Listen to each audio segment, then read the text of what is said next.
Hello, everyone. It's the April the 16th, and this is our briefing. I'm sorry we're a little late getting started. I've just been on a call with the president and the vice president, and it started at 3 o'clock, and it's lasted a little longer than what I anticipated. So I'll get to that in just a few minutes. But first and foremost, I always want to lead off with this because it's the most difficult of all, and it's what should always be on our thoughts and prayers, or on our minds rather, with all West Virginians. You know, we've now lost 13 people in West Virginia, and we just got updated just a second ago of a 50-year-old female in Berkeley County, and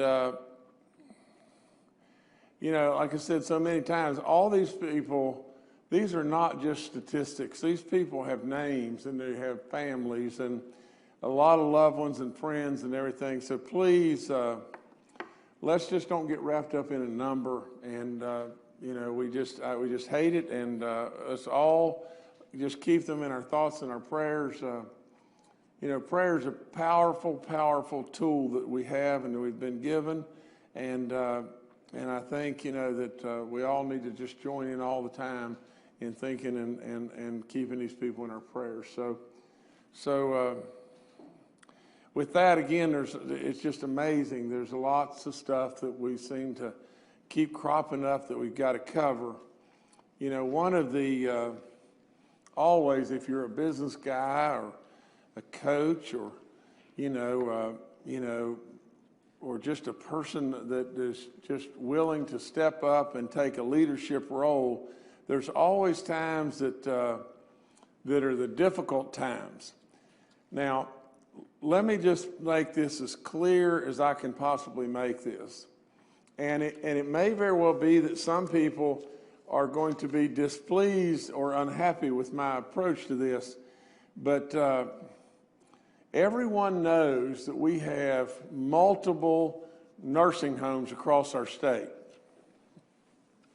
And in addition to that, everyone should know that we have, although they're good people that are working there in many ways, we have an antiquated system, you know, of health care, because no one could ever have devised or thought that we would have a system that would be able to handle a true pandemic. No one ever thought we would have to have such a thing. And so in some ways, it's excusable for data to come in, maybe not in a haphazard way, but data to come in late. You meaning that data is coming from a certain source and it's reported at one time, and data is coming from another source and it's reported at another time, and before you know it, you get numbers skewed and they look a little inconsistent, and then they skew back together and everything, and you can tolerate that. But now I am telling you, this I cannot tolerate. I know for a fact that we have nursing homes, and these are the most vulnerable of the vulnerable people. Now, and we have told our people point blank that when we have one person in an outbreak in a nursing home, to run to the fire and test everybody there, all the employees and everybody there. Now, we have failed in that effort, and who knows why, and everybody can come up with 1,000 different reasons and grow 1,000 bushes to hide behind, but here's how I feel, and this is just all there is to it. I'm going to get to the bottom of this, and if I truly find out that we have had individuals that purposely didn't do what their job was to do, they're going to be gone. That's all there is to it. And I'm going to tell you, if we have any nursing home incident where we have one person that tests positive and we don't run to the fire and test everybody there, we're letting these people down. There's no excuse for that in my book, and I am not going to tolerate it. You know, that's all there is to it. Maybe our best buddies, maybe people we think are doing good work, maybe people that are trying, maybe people that are tired. But I am a real believer that you do not confuse effort with accomplishment. I don't care how tired we are. I have said over and over and over, we don't rest till it's over. And I mean that. There's no smoke with this. There's no nothing other than there's nobody here that's trying to grandstand and everything. I can't stand this stuff. That's all there is to it. Now, let me go on to something else, because anyway, I've just got to calm down about that. But that really disappoints me. But nevertheless, if I could go on, workforce is an area that we've tried, and we continue to try to, stiffen up and make better and better and better. It's another situation where we had an avalanche of backlog beyond belief, 130,000, unemployment claims and everything. And we got people sitting at home waiting on that and all that kind of stuff. And we're doing better. We're doing lots better. We've had an incredible effort from the National Guard. The workforce people have really been great. Scott Atkins is doing a great job. He'll be here on Monday to update us a whole lot more. And we know this backlog's affecting all kinds of different states and everything else. And we know from the standpoint of the self-employed and the independent contractors, you can't file yet, but we're working on it, and you're going to be able to do that real soon, and we'll catch everything up on you guys as well. But all I can tell you is that workforce and getting the unemployment checks out is doing much better. I've tried to knock down every single roadblock, even to the point in time of saying, we were waiting on that debit card to go out, and that was backlogged, and it's about 7 days, knocked it down. So many different things. The waiting period of a week knocked it down. That was early on and everything. And now, we're now taking applications on the phone and immediately turning around and getting checks out to those people, and then we'll go back and true ourselves up, as we have to. But these people have got to get their monies and got to get their checks. From the standpoint of the Paycheck Protection Program, that was the program that was designed as far as making loans that were forgivable to the Small Business Administration.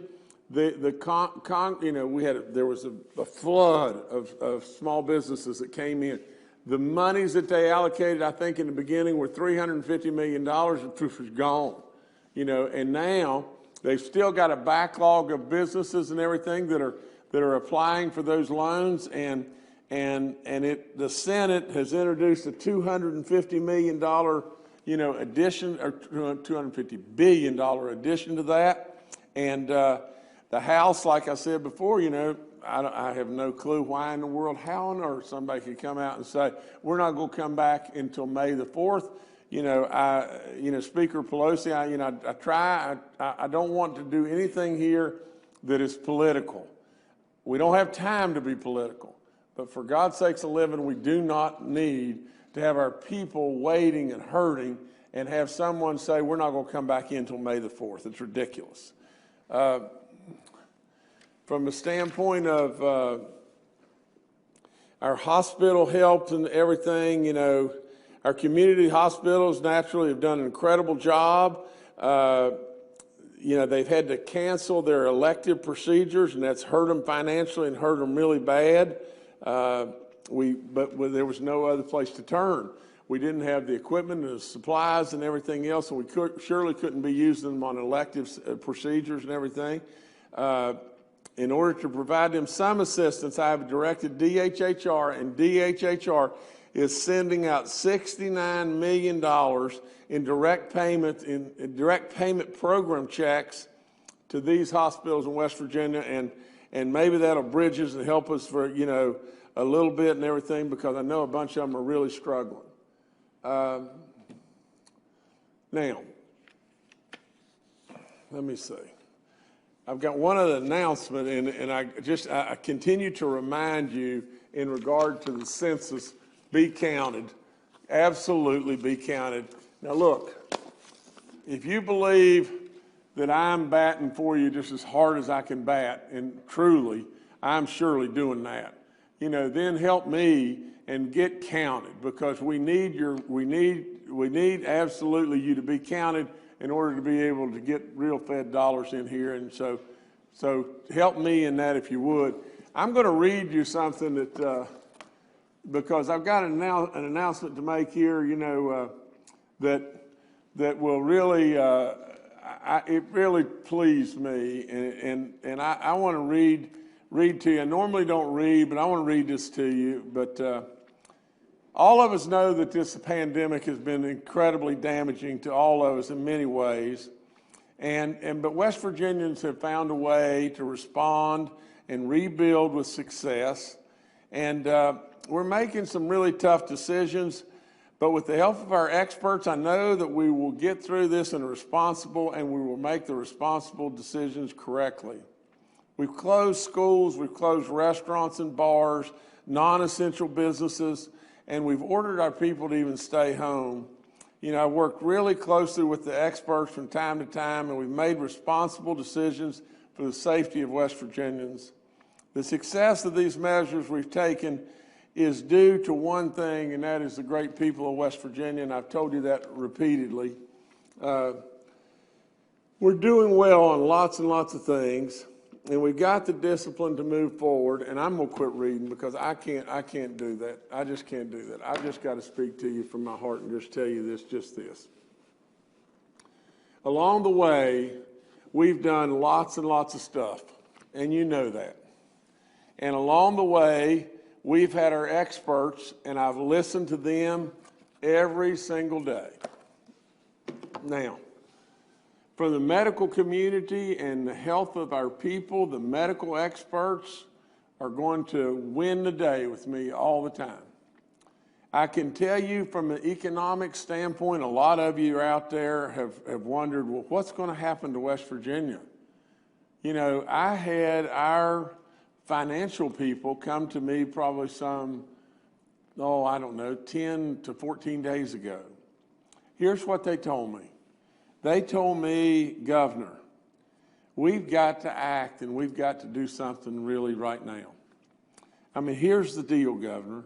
We're going to end up the year, June the 30th, with a $376 million deficit or greater. Now, Governor, this thing is teetotally destroying our state's finances.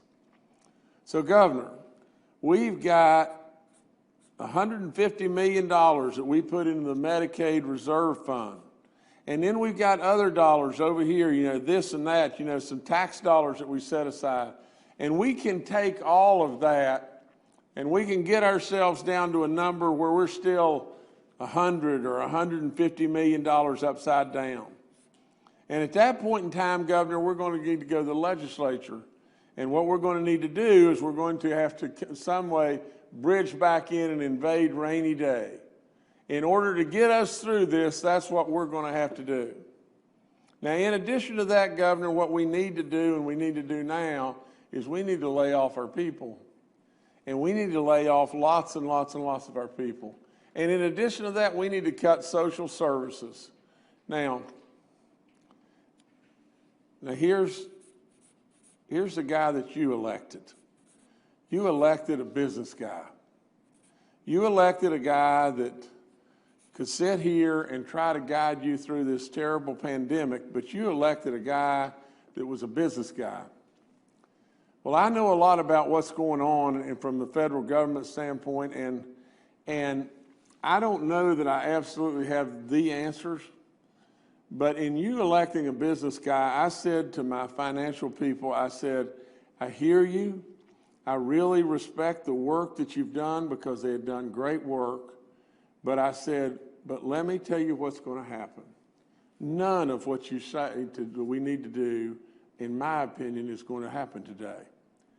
Now, it may very well be because we don't know the specific rules and everything as of yet.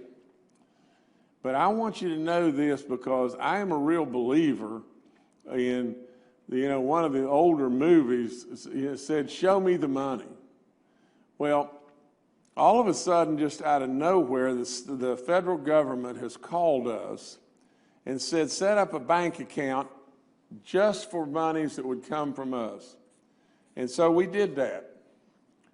Now get this, remember, Governor, we're going to be $376 million upside down. And I said, I got it, and I understand it. And then, Governor, we're going to have to cut, and we're going to have to send people home, and we're going to have to do all kinds of things that are going to hurt our state and hurt our state very badly. And I said, we're not doing that. And so all of a sudden, we set up our bank account a couple of days ago, and last night I was informed the federal government wired into our bank account $625 million. And they also said that the other half would be coming next week. Now, I'm telling you, at the end of the day, we're going to get through this. And we're going to get through this and be made whole. I've told you repeatedly as individuals and businesses to look to the stimulus stuff and work it as best you possibly can. Now, I would tell you just this, that 45% of these dollars are supposed to go to the counties and the cities. The cities. Oftentimes I forget saying the cities, but I mean it when I speak of the counties. Absolutely, I know we're hurting all across the board in all kinds of different places. I caution you this way, and I want you to hear me very, very solidly. We don't have exactly the rules as of yet. On the call just a few minutes ago with the with the president, repeated governors were saying over and over and over, Mr. President, will you allow us to use the shortfall in revenue on the dollars we're getting? The answer was, we're going to do everything we can do to help, but the answer was not done. So from this standpoint, we've got $625 million in a bank account right now, and we're going to get more. And I don't know specifically how we're going to be able to use it, and maybe at the end of the day, we can't use it. And if we can't use it, then we're going to have shortfalls, and we're going to have to go back to looking at rainy day or whatever it may be. But Jim Justice, does not think that's going to happen. Jim Justice believes, as your governor, as the businessman that you elected, that he's got this, and he's going to figure this out. And everything. So I want to tell you that I don't think ever I have had such a thing happen as $625 million come rolling into a bank account. And my first question is, which bank is that? Because I can't imagine that, one of the banks is just sitting there and $625 million rolls into the bank. So it's a big deal. And not only that, there's going to be more come. And on top of that, there's going to be help in another way for the hospitals. There's going to be a help for higher ed, a help for K through 12. There's going to be additional ways to help that's not even included in these dollars. And on top of that, the last thing I would say is this. Every state is to receive $1.25 billion.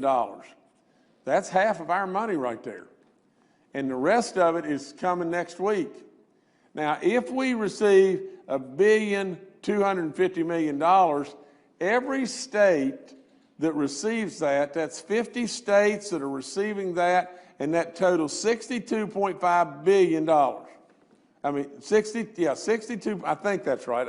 I hope I've done my math right and everything, but I think that's right, $62.5 billion in a program that has $300 billion to be administered to the states. You're to get a minimum of $1.25 billion, but there's still $237.5 billion out there to be distributed to all the states. And so if we can find ways to tap into a little bit of that, it may very well be that we end up with greater than $1.25 billion. It may very well be that because of the rules and whatever it may be, we're not able to use half of the 1.25 billion. But I'm telling you, this is where I've said before, this is in my wheelhouse, and we're going to be okay with this. I'd like to touch on one thing real quick, and then I'll be done. This is in the President's conference that we just got through. It was all about opening up America again. You know, there was a lot of guidelines that were, you know, that he's given us as states, as, you know, to use those guidelines in an effort to open us back up. I've told you over and over and over, you know, it would be my goal in every way, shape, form, or fashion to be able to get us back to work and to get us back to a life that is close to where we were before. But, and here's the but, and this is the but. My number one job is to protect all of you as best I possibly can. I don't like the fact that we got 13 deaths. You know, I am an absolute realist, and I know that if we don't go back to work, we're going to have more deaths from drug overdose or suicides or whatever it may be. I know that no matter what you do, you're dadgum if you do and dadgum if you don't in this situation and everything, and we will absolutely use our experts to the hilt. We will use the guidelines of the President. We will use absolutely every means possible to make the very best decisions we can possibly make. You've done great, West Virginia, and I'm really proud of you and everything. And we've led the nation in lots of different ways, and that's what the West Virginians, I know, will always do. We're going to be fine financially. You're going to be fine financially if you'll just work this as hard as you possibly can. And right now, the only people that are not going to be fine are the people that mess up our nursing homes and our people and let our people down and don't think I'm not going to do something about it. So anyway, thank you all so much, and we'll go from there. Thank you. Thank you, Governor. Let's now go to Major General Hoyer with the West Virginia National Guard. Good afternoon. Before I provide an update for over the past 24 hours, I just want to address an issue that occurred yesterday. While members of the Guard were supporting the Kanawha Charleston Health Department with the testing at the nursing home in Kanawha County, unfortunately, a member of the Guard team documenting that took a photo of one of the residents, and unfortunately, that photo for a period of time got out on a couple of media platforms. We as the Guard regret that occurred. I, as the senior member of the National Guard, will take responsibility for that mistake. We appreciate the media outlets pulling it down quickly so we could protect the privacy of the individuals involved. And I want to apologize to the family, to the individual, as well as to the Kanawha Charleston Health Department, Dr. Young, for any problems that we may have caused with that photo getting out. We put measures in place to ensure that that doesn't happen going forward, and we appreciate the citizens of West Virginia understanding that sometimes we in the Guard will make mistakes while we're doing our best to try to protect our citizens. Today, we have 619 members of the Guard on duty. We've completed 414 missions. I want to highlight a couple of things that have occurred over the past 24 hours. We received a donation from Toyota Manufacturing of 10,000 face shields, which we are currently assembling and will get out as part of the efforts to provide support to our healthcare providers on the front line. In addition, over the past 24 hours, we conducted decontamination of 11 ambulances in Kanawha County. Today, we conducted a test on a decontamination sanitization of a KRT bus. As we talked about earlier, these are all things as we move, and the governor talks about, and Dr. Marsh talks about phase 2. These are all things that are important to us as a state to make sure that we can do those things to continue to open up as the time allows and as the governor points out, at the appropriate time, and maintain the security and safety of our citizens.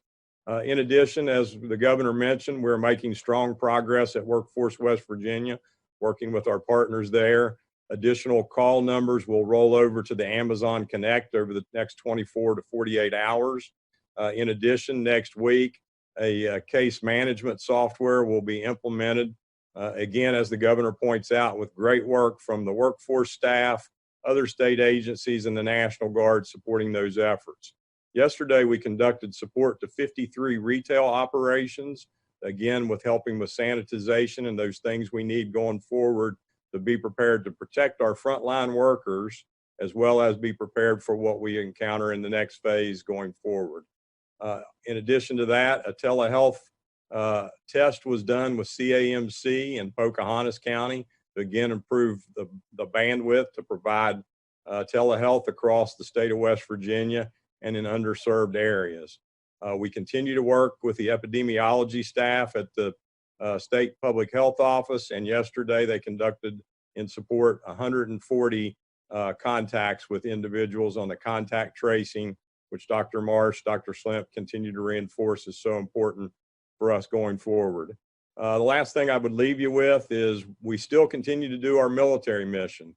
And today, the Secretary of Defense recognized a member of the West Virginia National Guard assigned to our embassy in Peru. As some people will know, we have a partnership with Peru, which we've had since 1996. That individual, Captain Joe Reppert, was part of a team that helped repatriate 6,800 American citizens from Central and South America who needed to come back home as a result of the pandemic. So great work being done by our folks across the globe as we continue to support not just this effort, but other efforts we need to in the defense of our nation and the protection of our citizens. Thank you. Thank you, General. Up next, let's go to Dr. Clay Marsh, our coronavirus czar. Well, thank you, and it's wonderful to be with people today.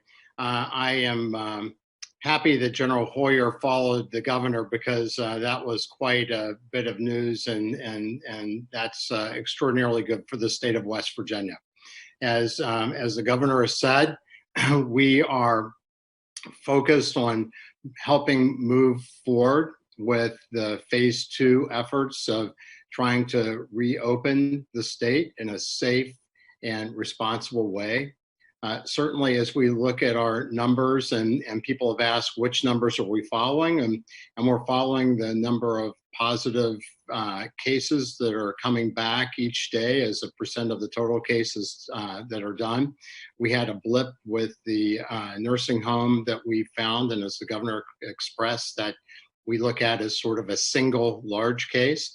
The last 24 hours, we had a 3% positive rate, and overall we're 4% positive. The country's still about 20%.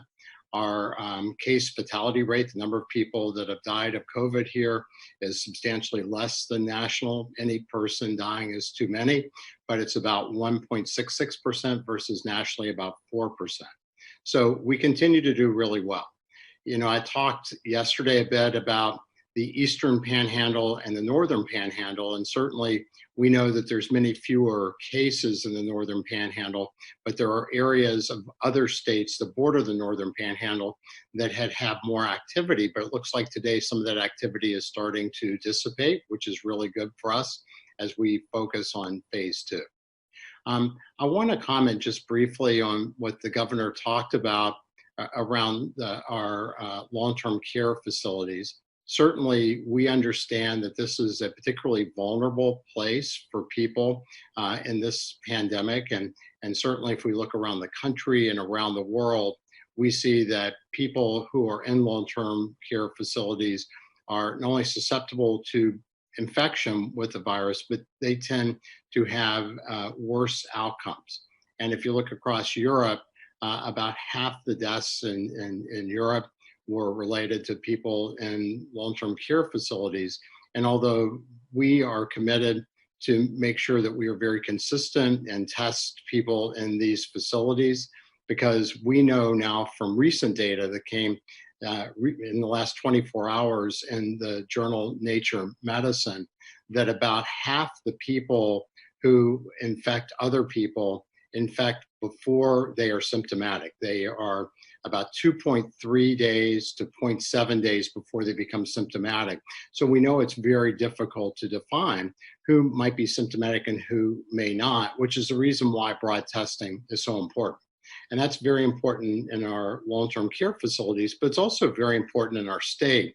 As we think about part 2, or phase two, I had a question to ask, what kind of resources do we need? And we are working with our testing centers in the state of West Virginia. We are starting with the help of our innovation teams at our universities to start to produce some of the vital supplies like swabs and viral media to transport samples back to laboratories. And we're expanding our ability to test all the time. So this is something that will be important, but we're certainly making a lot of progress on. And I'd like to say one last thing in my comments today. You know, people would ask, what are the most important parts of phase two? And certainly the governor will instruct us on how he wants to move forward. And as we've talked about, I have the most confidence that the safety and the well-being of our citizens will be his #1 priority. But similarly, we need to start our economy again. We need to get people back to work. We know that affects people's health as well. And what I would say is the most important component of our ability to get into phase two successfully is not really just the testing, is not the surveillance, is not the capacity of the hospitals only. It's really you. And what's happened, and the reason why we've done so extraordinarily well, is because of the citizens, of the people who have committed to protect themselves and each other. When we talk about vulnerable people, I've been told that don't use medical terminology. We know people that are older have a much higher chance of being in the ICU and dying from COVID. People over 75, people 65 to 75 have a much higher chance of being hospitalized. People that are overweight, much higher chance of being hospitalized. People that have high blood pressure, who have any kind of heart disease, who smoke, who have lung disease, all are at higher risk. So we have a high risk population, as you've heard, but as long as you keep doing the things that you now know how to do very well, you know, we are staying in when we don't have to be out. We are staying distance as much as we can.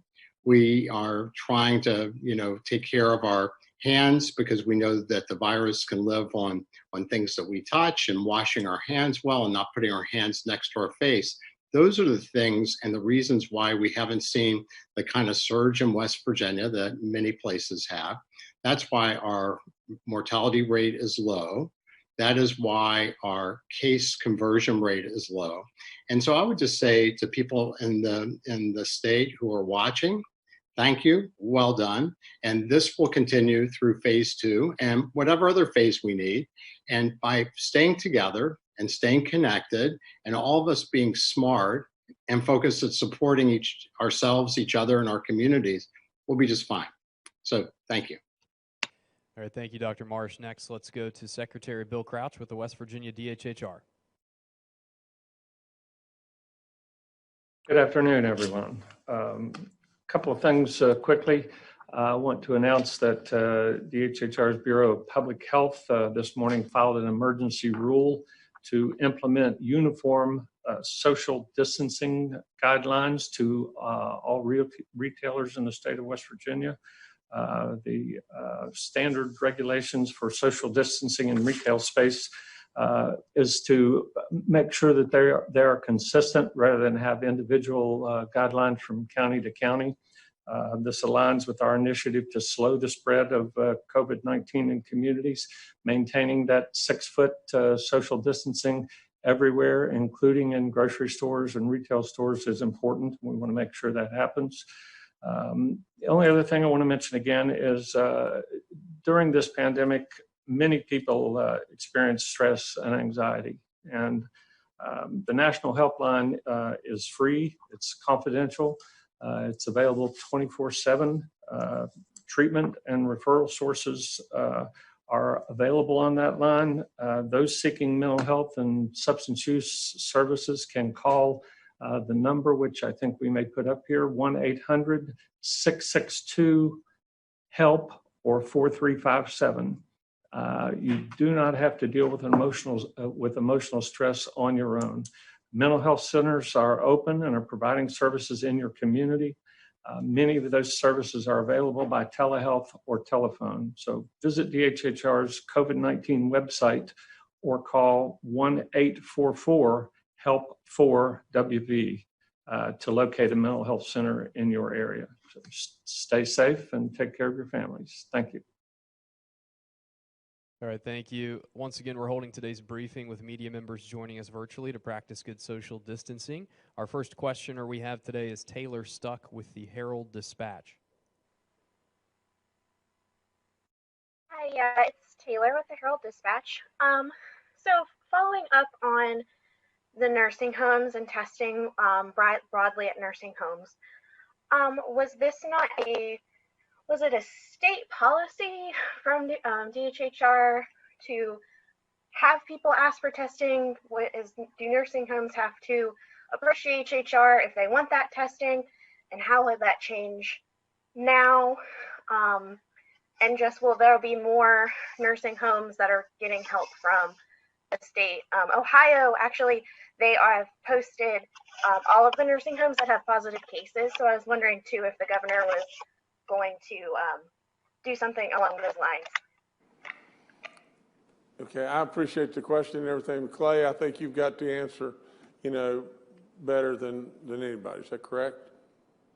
Sure, I'll be happy to address that, Governor. Thank you. And then maybe ask Secretary Crouch for any additional comments. So we are certainly committed and have created our guidance, which would say that if there is a nursing home that has a positive case, that we would come to that nursing home and assist the county health officer to be able to acquire samples from each person in the facility, the patients and the staff, because as we said before, we are uncertain today about being able to predict purely from symptoms who exactly may be COVID positive and who may not.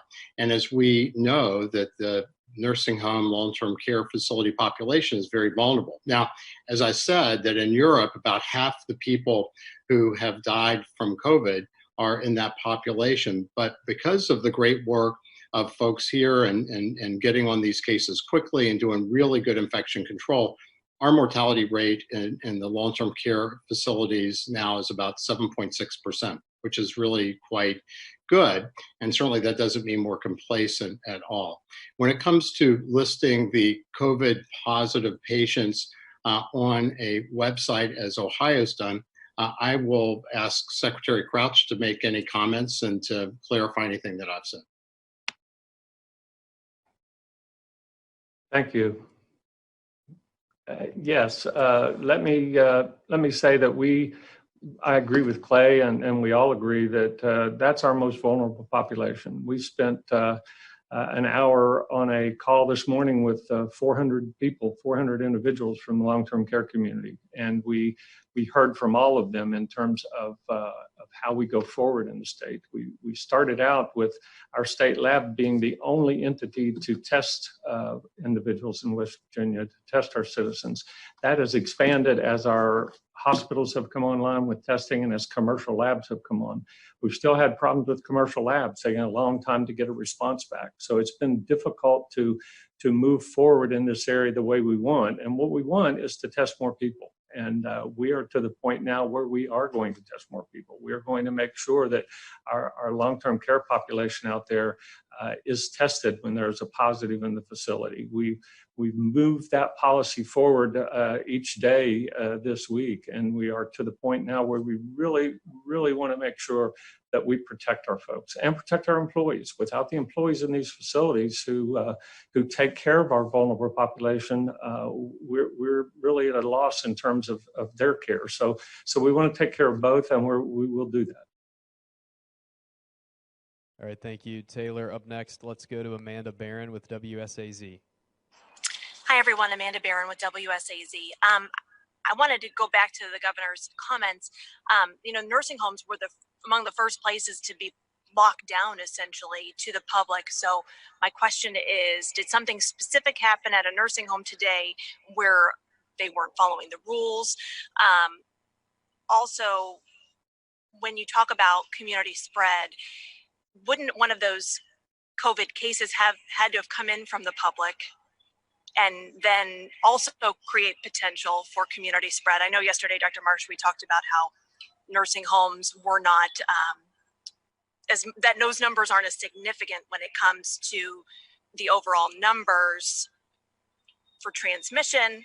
But I just wonder, it has to come from outside because those people haven't been anywhere around. I'm sorry, I know that's long-winded in two parts. Okay, Amanda, you know, it's breaking up a little bit. I guess the wind's outside and everything, but I think I got enough of it. I can answer it. But let me just say this: that you know, we do have an incident that's happened today. I really feel like that I was not getting all the information that was necessary for me, and not proper. We sent the National Guard. I'm not going to, you know, name who and where, but we sent the National Guard in to find out, and our health department to find out what in the world was going on. It's just as simple as just this. You know, we have got, everybody has got to know that when we have an issue, especially at our nursing homes, that we are running to the fire. We're not kind of, you know, waiting and delaying and maybe having opinions or whatever it may be. We should be running to the fire to try to do any and everything we possibly can, because we know of the risk, and we know how vulnerable it is. And we know that the very first thing that I did was say visitation, we had to eliminate it and everything. And that's way back when and everything. So I agree we're doing better, but better's not good enough to a family that's losing a loved one, you know. And these are all moms and dads to somebody, and really just better's not good enough for me. But we did have a problem, you know. We're kind of in our infancy as far as investigating it, and I'm not going to mention where it is, but I did send the National Guard in as well as our health people to figure out what's going on. All right, thank you, Amanda. Next, let's go to Phil Kabler with the Charleston Gazette-Mail. Governor, you indicated that the receiving the $625 million in federal stimulus funds, but states are still awaiting direction on whether that funding can be used to backfill budget shortfalls. Did you get any indication on when the guidance will come down as to when states either can or cannot use that money?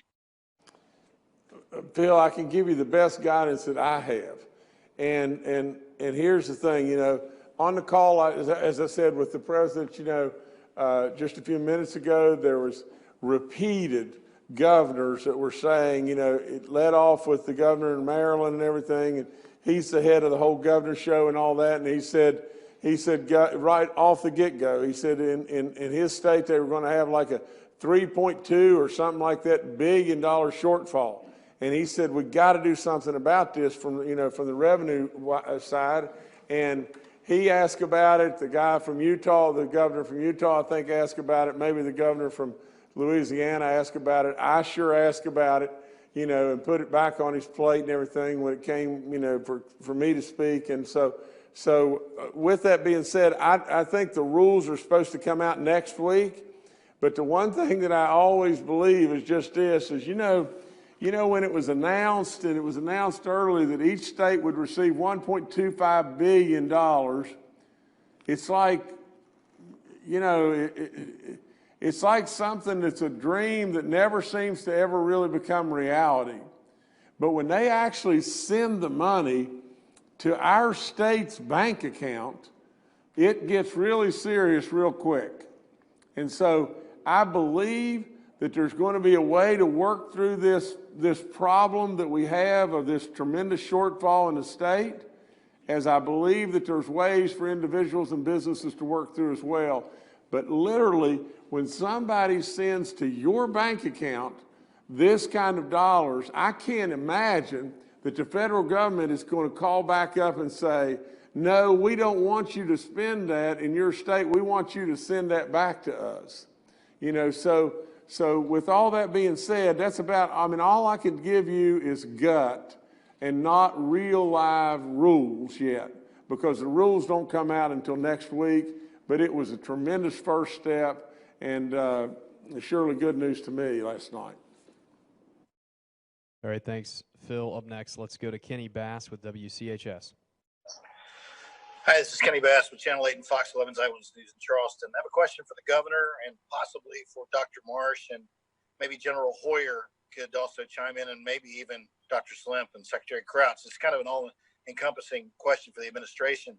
We're reporting that at the elder care facility in Jackson County, that over the last couple of weeks, there have been 7 residents test positive and 8 staff members for a total of 15. We've been receiving messages. I've been receiving messages from people in that community for several days that no information was coming from the Jackson County Health Department nor from the facility itself. And so working today, we were able to confirm that this was actually happening, and now it appears that things are moving along. So, Governor, I guess start with you and then maybe move to General Hoyer. Is it a question of someone in the administration didn't have the information that what was going on in Jackson County? That information didn't get to the right people? Was it a judgment call for some reason that we didn't start testing there as we have every other nursing facility? And as far as the National Guard's involvement, is Jackson County requesting that, asking for that, or even saying they want assistance from the National Guard?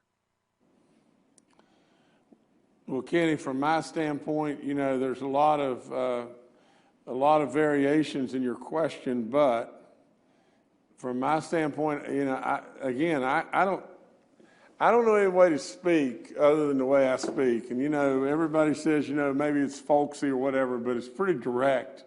And I think that we have issues that we need to resolve. And I believe without any question, you and there are others that feel the same way. And the one thing I want everyone to always know, that you're going to get consistency and you're going to get truth out of me. And that's the way it's just going to be. Now, it would be premature for me to give you any more specifics. I'll let General Hoyer and Dr. Marsh or you know, Secretary Crouch or Dr. Slimp to be able to give you more detail. But for me to give you more detail right now, all I can tell you is, you know, I feel like that we've got an issue and I'm trying to take care of it because, well, no, I'm not trying to take care of it. I'm going to take care of it. Kenny, the governor directed earlier in the day for the National Guard to move assets forward to Jackson County to be prepared to support the health department and the facility to conduct testing. Those assets were en route and have arrived at the location. It is my understanding at this point in time that the health department and the facility are in the process of completing the testing, and the National Guard will provide support to those 2 entities to move those tests back to Charleston to the lab for processing. And that's the latest information I have available at this time. All right, thanks, Kenny. Up next, let's go to Stephen Allen Adams with Ogden Newspapers.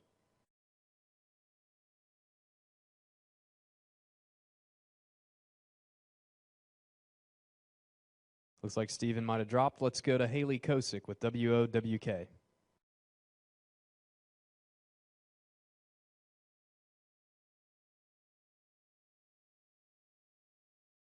All right, let's try Annie Moore with WVVA. Did the president give you any insight today on what those guidelines might be for the return to work? Is this Annie? I'm sorry. This is Annie with WVVA. Yeah. Our question, in your discussions with President Trump, did he give you any insight as to what those guidelines are going to be for the return to work? He gave us a lot of insight, Annie, and the only thing I don't want to do is preempt them releasing it. I think they're going to release it about 5 o'clock today or 6 o'clock today, but he gave us a lot of information, a lot of guidelines. You know, I think the guidelines you'll find conservative, you know, primarily without, you know, one-upping, you know, our president, because I'm sure not going to do that. But, you know, primarily in the beginning to progress to what they would call phase 1, which would be some easing and some beginning of us going back to work and whatever like that. You know, I think what you'll see is, you know, being able to sustain a lower curve or a lowering curve and everything that will prompt you towards progressing into what they call phase 1.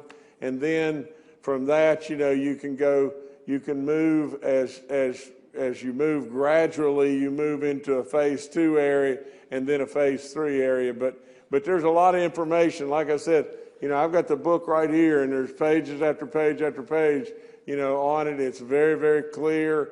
It's a good plan. And I said this to our president, today. I said, Mr. President, I've seen you over and over and over, and with the mountains of stress and worry on your face. But today, our president was pumped up, and he was, he's trying to address us moving on.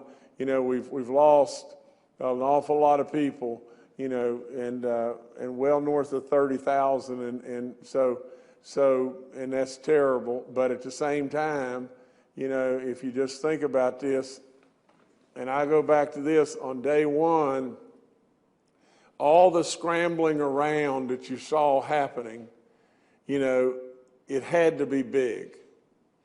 And truly, I know without any question from talking to him directly that the CDC was advising him that we could lose between 2 and 3 million people. And he was on it. Now, right now, that same man is sitting with 30,000, a few over 30,000, and we're probably going to land between 55 and 65,000 deaths, which is terrible. I mean, which no one is overlooking that. But it's not 2 to 3 million. And that's because there has been the correct buttons pushed a lot of times. So sometimes you're not going to be able to push 100 out of 100 and everything. But today you can see a different giddy up in our president's step, and he is moving in towards trying to bring us out of this and restart our engine, because I'm telling you, if we don't restart this engine, it's going to be really bad. And on top of all that, let me just layer in one more thing. Also, you could see in listening to the president that his very words were, "I'm mad about how this has happened," because he really, really thinks that this originated without question in China, and absolutely those people let us down, let the world down, and absolutely this has gone all over the world, and he is very, very unhappy with that. All right, thank you. Let's go back now to Haley Kosick with WOWK. All right, you guys got me this time? Yeah, we got you. All right, perfect. So my question's kind of broad because I missed this portion. I've been working on a million things at one time. So when it comes to reopening the state economically, Governor Jim Justice mentioned that it all falls on what the health experts are saying versus economy. So I just want to kind of dive more into that and where we stand. I mean, do you, Governor, feel pressure at this point, or are you confident that we will open up the state on our own terms when we are ready? Well, let me say this. There's plenty of pressure to go around. And as far as feeling pressure, there's been pressure since day one. And I really believe this, and I don't say this egotistically, but I can handle that. But I can tell you this, that I'm not going to make a decision because somebody is pushing me in a direction that I don't think we ought to go, no matter whom it may be. I'm going to look out for West Virginians first and foremost because I love you beyond belief. I've said it over and over. Now, at the end of the day, whether the federal government is pushing one direction or our health officials are pushing another, I'm going to listen to everybody. And I'm going to err on the side of our health officials because I've got that much confidence in them. They're superstars, really and true. When you look at these people that are on this call with you right now and everything, or with you right now in this video transfer, these people are really good. And they are on their game. And we're consulting everybody all across who knows where to make sure that we make the very best decision we can possibly make. Now, the decision is going to boil down to just this. If you don't go back to work, if you just sit on the porch and everything and wait forever, we're going to lose a lot of people. And if you go back to work and you've got every duck lined up in a row and everything from hospital beds to strike teams to everything we can possibly do, this virus is still bad, and we got to watch it or it'll hurt us there too. So that's why I say, there's no perfect answer here, but absolutely we do have to restart this engine and get back to work. I mean, if we don't, just envision this just for a second. What if we let our nation slip into a full-fledged depression? You know what happens in depressions? We end up with neighbor against neighbor. And then the only way in the world we can really come together is common cause. And oftentimes common cause is war. So this thing could get way, way, way worse than where we are today. We've got to restart the engine. All right, thank you, Haley. We have time for one more question. Let's go to Nathan Lane with Reuters.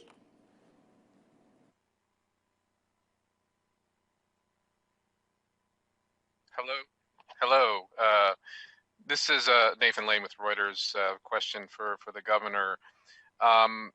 We're obviously seeing some issues with nursing homes. I know that there was a big outbreak in Wayne County. I saw on the news. You're talking about problems in Jackson County. I'm not sure exactly what's going on there, but I'm hoping you can kind of reconcile those issues with some of your, I guess, your comments today about moving forward and getting back to work, but also some of your prior comments talking about how the state is doing much better than other states, and how the numbers are trending in the right direction. They may be trending in the right direction, but at the same time you're having these outbreaks in nursing homes which look quite troubling. I'm hoping you can kind of reconcile those two issues for me. Well, I appreciate the question. It's a good question. It's troubling to me as well. But you've got to understand, and we all got to know, that in this situation, a pandemic that none of us have ever dealt with in any way, none of us know how to deal with it and everything. And in West Virginia, we've punched a lot of good buttons. We're going to have some shortfalls. There's no way in the world we can bat 100 out of 100. But those shortfalls are not going to just be let go. Absolutely, when we have a shortfall, we're going to do something about it. And really and truly, you're exactly right. We've got a situation at a Wayne nursing home. We've got situations at all kinds of different nursing homes that we got a problem with right now. And we've got to fix. That's all there is to it. However, if you look at the numbers tell the truth. West Virginia has done phenomenally well. West Virginia continues to do phenomenally well. And West Virginians should be really proud of themselves. We got a problem in certain areas and everything. And those problems have to be addressed. We have, and one last thing, the reporting of our nursing home or the nursing homes in Ohio is done in such a way that it is absolutely transparent. And the other thing I'm going to do on this call right now is instruct our National Guard and our health officials and everything to get that up on our website and track it just like it's being done in Ohio. We need to do that. It makes us more transparent and everything, and it'll help us. It'll just make us better. So, sure, we've got a problem here and there, and we're going to fix them. All right, Governor, back to you. Well, I've said a lot today, and I want to underline everything by just saying this. While you've got problems, and while you have to fix them, you still should be thankful to the people that are really giving it all their all and everything.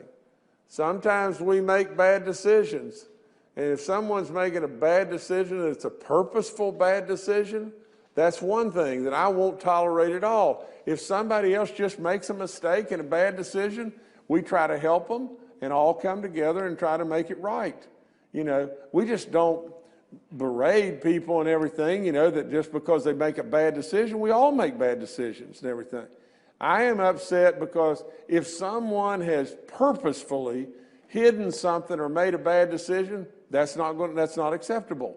That's all there is to it. But I can tell you this, the overwhelming, by far, 99.999% of the people that have been slugging this out every day, they're tired, they've worked really, really hard, they know we're not done and everything, and they know the level of the pressure and the responsibility, and they're doing great. And I love them and I thank them for it. As we get problems, I'm going to react and I'm going to try to do something about it. But I've said that over and over and everything, and I thank you again. And the other thing is, I surely congratulate all of us in the fact that we got a whole lot of money that's come into the state, and I keep telling everybody to work the stimulus stuff individually or business-wise, and please be counted in our census. But thank you so much.